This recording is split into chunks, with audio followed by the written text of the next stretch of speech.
له خپل همکار نور الله ارمان سره خبرې کوو چې همدا شیبه راسره له ننګرهاره په اړیکه کې دی.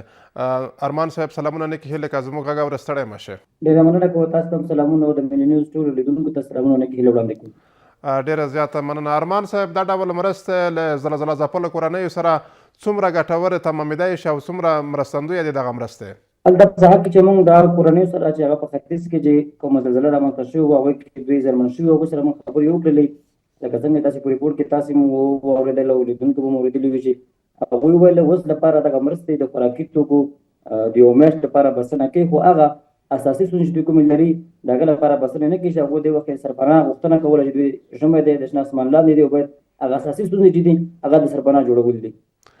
بله ارمان صاحب څومره کورنۍ دي په درانور ولسوالۍ کې چې زلزلې ځپلې دي، آیا له دغو مرستو بغیر هم په نورو برخو کې ورته رسېدنه شوې ده؟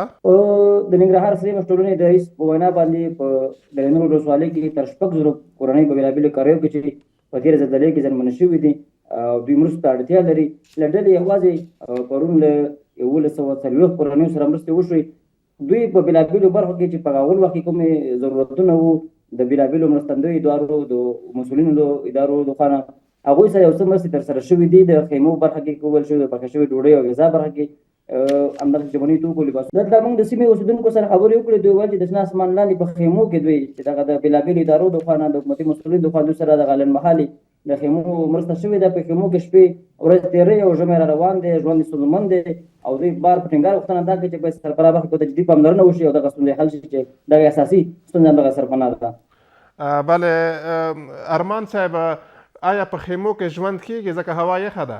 دوی د اوسېدونکو سره موږ چې کومې خبرې کولې سرپناه نه مجبورا دوی ته په خیمو کې ژوند کوي او د بېلابېلو ادارو د خوا نه د ننګرهار سیمې ټولنې مسؤل په خپلو خبرو کې په مرستندویو ادارو باندې په ملي سوداګرو باندې په نړیوالو باندې دغه وکړ چې دغه ستونزه جدي ده او باید د خلکو د لاسنیوي په موخه باندې سرپناه برخې اوس د بېلابېلې اسانتیاوې برابر شي او مرستې ورسره وشي. بله ارمان صاحب مسؤلین څه وایي چې د دغو زلزله ځپلو کورنیو سره د سرپناه جوړولو په برخه کې تر کومې کچه هڅې شوي دي؟ آیا پلان شته که نه تر څو دوی ته دغه د سرپناه په برخه کې ګامونه اوچت شي؟ مسؤلینو خو بار دا ویلي دي چې دلته د یوازې د درانور نه چې په ختیځ کې خو زلزلې ډېر ځایونه اړولي دي. په کونړ کې خلکو ته ډېر درانه ځایونه مالي ځایونه راوښتي وو. هلته هم سروېګانې د بېلابېلو حکومتي ادارو دا ډول د خیریه مسؤلینو لخوا سروېګانې شوي دي. په درانور کې هم دغه سروېګانې شوي دي او دوی ډاډ ورکوي چې په نږدې کې به د خلکو د سرپناه برخه کې هم ستونزه حل شي. د بېلابېلو همکارو ادارو سره دغه ستونزې شریکې شوي دي د حل ډاډ ورکړل شوی دی.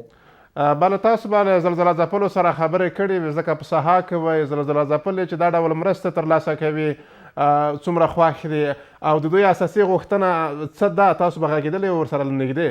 موږ هلته د مرسته اخیستونکو سره خبرې کړې دي. هغوی په دغه مرسته باندې خوشحاله وو. دغه راځي وویل چې د حکومت د بېلابېلو ادارو د خوا نه همدغه ډول د افغاني سیمې ټولنې د خوا نه دوی سره په تېر کې هم دغه ډول مرستې شوي دي چې د خوراکي توکو برخه کې د دوی ته ډېره ستونزې حل شوي دي، لاسنیوی شوی دی. خو لکه مخکې چې ما یادونه وکړله دوی همدغه اساسي ستونزه چې دوی سره اوس لاس ګرېوان دي همغه سرپناه برخه کې ده چې دوی غوښتنه کوله چې باید د سرپناه برخې ورته جدي پاملرنه وشي او دغه ستونزې ورحل شي. بله ارمان صاحب د روغتیا په برخه کې له دوی سره کوم مرستې ترسره شوې دي که نه؟ د روغتیا په برخه کې تاسو به معلومات کړي وي ځکه زلزله ځپلې کورنۍ روغتیایي وسایلو ته ډېر ضرورت لري او تعداد هم زیات دی. په دې برخه کې هم ګامونه اوچت شوي دي؟ دلته چې موږ د سیمې له اوسېدونکو سره خبرې وکړې د روغتیا برخه کې دوی بیا د حکومتي ادارو له چارو بیخي رضایت خود راضي وو. دوی ویل چې دلته په وخت باندې ټیمونه راغلي او د روغتیا برخه کې دوی له کوم جدي ستونزو سره نه دي مخامخ شوي. بله دا وه چې چا به مرسته هم کوله نو صحي کټونه چې دوی د روغتیا لپاره یو اړین ګام و هغه په هره مرسته کې صحي کټونه شامل وو. دوی ته لارښوونې شوي دي د روغتیا پالو لخوا نه دوی ته عامه پوهاوی ورکړل شوی. دغه برخه کې به جدي ستونزه نه وه. په ننګرهار ولایت کې زموږ همکار نور الله ارمان صاحب ډېره زیاته مننه. کور ما بعد چې په دې موضوع را سره وغږېدی.